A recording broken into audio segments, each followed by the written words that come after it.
While speaking to business leaders in Albuquerque on Wednesday, Governor Michelle Lujan Grisham hinted at the possibility of a special session to address federal funding cuts that are being debated in Washington. A photo of Bernalillo County Sheriff John Allen with his arm around Ricardo Rick Mendez, who was the paralegal for Thomas Clear in the DWI enterprise scheme, has come to light. And the long vacant House District 6 seat has finally been filled by the governor. From the Albuquerque Journal, this is the leading news. I'm Gino Gutierrez. It's Thursday, February 27th, and I'll have more on those stories, plus a look at the Journal's other headlines and Albuquerque's weather forecast on the other side of this break.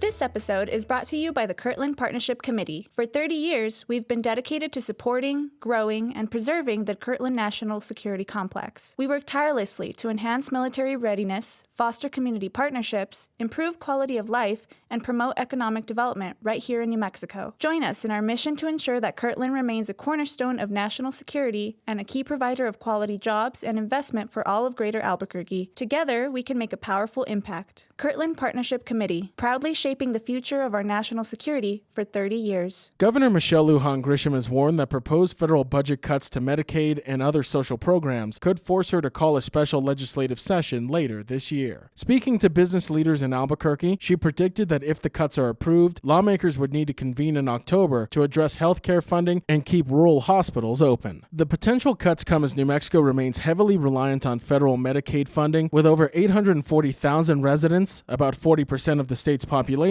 enrolled in the program. The Republican-led budget proposal in Congress calls for at least $1.5 trillion in spending reductions while raising the national debt limit by $4 trillion.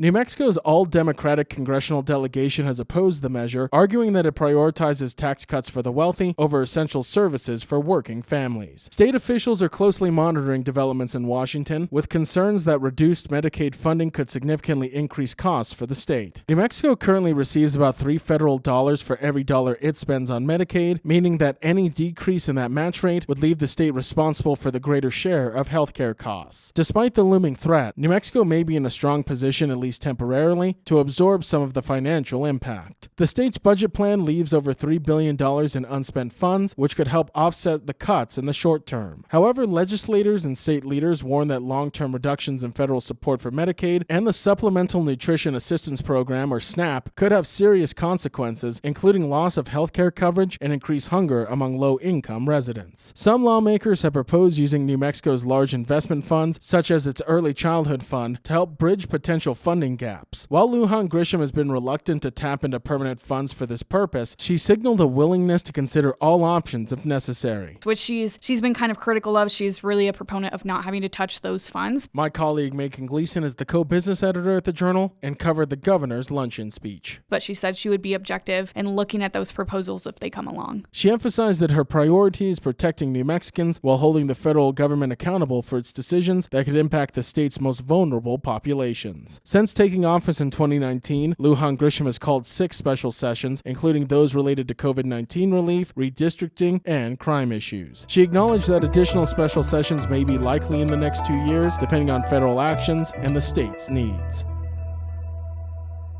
A recently surfaced photo has linked Bernalillo County Sheriff John Allen and his top command staff to Ricardo Rick Mendez, a central figure in a widespread DWI bribery scheme. The 2023 photo, taken inside a Little Anita's restaurant, shows Allen, Under Sheriff Haran Hareno, and other staff posing with Mendez, who has since pleaded guilty to orchestrating a decades-long racket that paid officers and deputies to help dismiss DWI schemes. BCSO says it was just a lunch. They say that Allen basically was introduced to Mendez through Hareno. My colleague Matt Risen is a reporter at the Journal and has been tracking the DWI enterprise case. Years before that, and that Hareno had met with Mendez for lunch and the others kind of joined in at some point, and basically Allen had no knowledge of anything Mendez or Hareno were involved in. The bribery scheme, led by Mendez and Albuquerque DWI attorney Thomas Clear III, involved paying law enforcement officials in exchange for favorable outcomes in court. Officers received cash, free hotel stays, and legal services as incentives. One participant, Bernalillo County Sheriff Deputy Jeff Hammerell, took a plea deal, admitting he conspired with Mendez, Clear, and an unnamed supervisory deputy. Following revelations from the FBI, Sheriff Allen asked Herreno to resign due to alleged involvement in the scandal. Allen has declined direct interviews, but through a spokeswoman stated that the lunch at Little Anita's was a routine gathering, not an endorsement of Mendez. In a February 12th interview with KRQE-TV, the sheriff acknowledged knowing Mendez personally, even receiving a $200 campaign donation from him, but denied any involvement in the bribery operation. The scheme has also implicated former Albuquerque Police Department Internal Affairs Commander Mark Lavanderazo, who was fired last year for policy violations. Text messages between Mendez and Lavanderazo obtained through an APD investigation revealed a friendly exchange about the infamous lunch, with Mendez thanking Lavanderazo for making him, quote, sound like a hero. While Lavanderazo has not been criminally charged, the FBI investigations remain ongoing. Sheriff Allen, who was elected in 2022 after retiring from BCSO in 2019, maintains that he had no knowledge of Mendez's illegal activity and would not have taken the photo had he known. After more than 3 months of vacancy, New Mexico's House District 6 seat has finally been filled. Governor Michelle Lujan Grisham appointed Martha Garcia, a Democrat and former Cibola County Commissioner, to the position on Wednesday. The seat had been empty since November, following the resignation of longtime Representative Alicio Alcorn due to health issues. Alcorn, who had been in the seat since 2009, passed away last month at the age of 74. The appointment process was drawn out due to controversy over residency qualifications. Initially, county commissioners nominated former Representative Harry Garcia for the seat, but an investigation by Attorney General Raul Torres found that Garcia may not have actually lived at the address listed on his voter registration. This led the governor to reject his nomination. The county commissioners later submitted 2 new candidates, Martha Garcia and former Senator Clemente Sanchez. Before making her decision, Lujan Grisham requested another review of Sanchez's residency status, ultimately choosing Garcia. With the legislative session already in its final weeks, Garcia is expected to be sworn in quickly. However, some important deadlines have already passed, including the submission deadline for capital outlay funding requests. But there could be some real practical implications.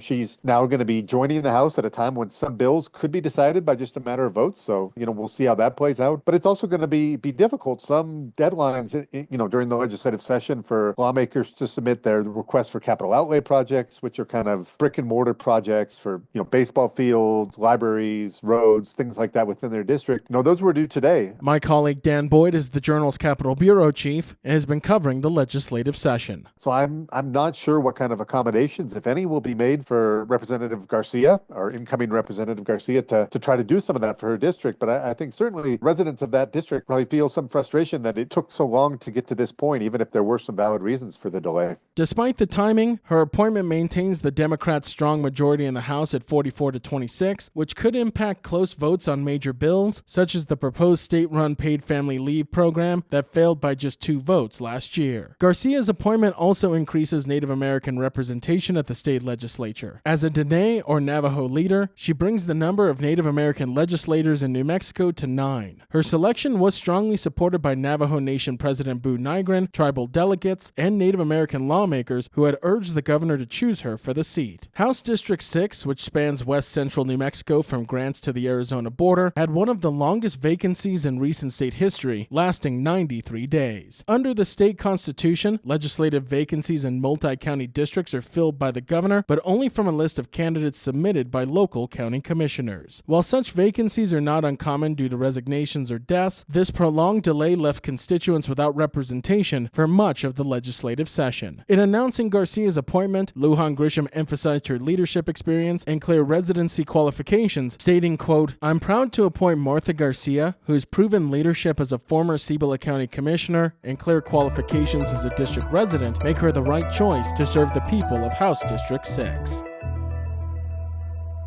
If you like hearing all of the latest news from the Albuquerque Journal here on the Leading News, consider becoming a digital subscriber to the Albuquerque Journal. You can check our show notes for a discount code on a digital subscription and keep up with all the latest news from New Mexico's leading news source. In other headlines from the newsroom, Oscar-winning actor Gene Hackman, his wife, and their dog were found dead in their New Mexico home, authorities said Thursday. Foul play is not suspected, but authorities did not release the circumstances of their deaths and said the investigation was ongoing.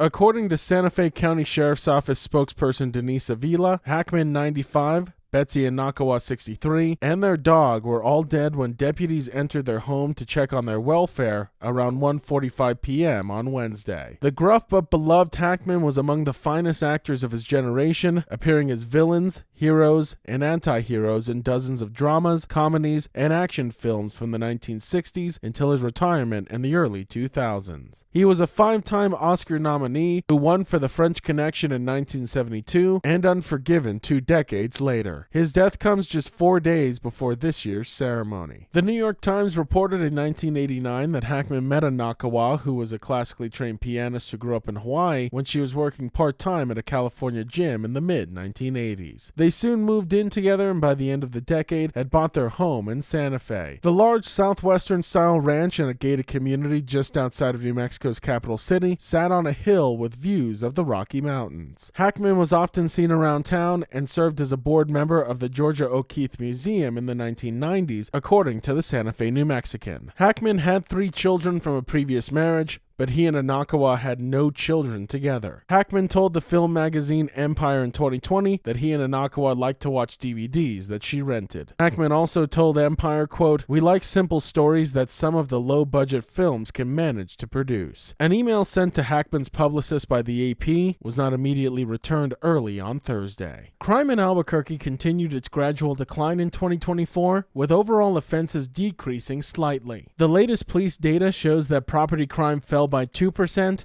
and crimes against society, including gun and drug offenses, dropped by 4%. Violent crime remained relatively steady, increasing by less than 1%. A significant improvement was the 18% decrease in non-fatal shootings over the last 2 years. Meanwhile, police intensified enforcement efforts, arresting 4,530 individuals on felony charges in 2024, 150 more than the previous years, and cleared 6,203 felony warrants, which increased by 1,300 over last year. Mayor Tim Keller acknowledged the progress, but emphasized that Albuquerque still faces major challenges. The city, once ranked among the top 3 worst in the United States for auto theft, has improved to 7th worst after repeated drops. Crime trends, however, do remain mixed. Aggravated assaults dropped by 11%, while simple assaults rose by 6%. Burglary increased by 11%, shoplifting was up 4%, but auto theft and robbery saw small declines. Drug offenses climbed to 11%, and prostitution arrests surged from 11 to 72 in 2024,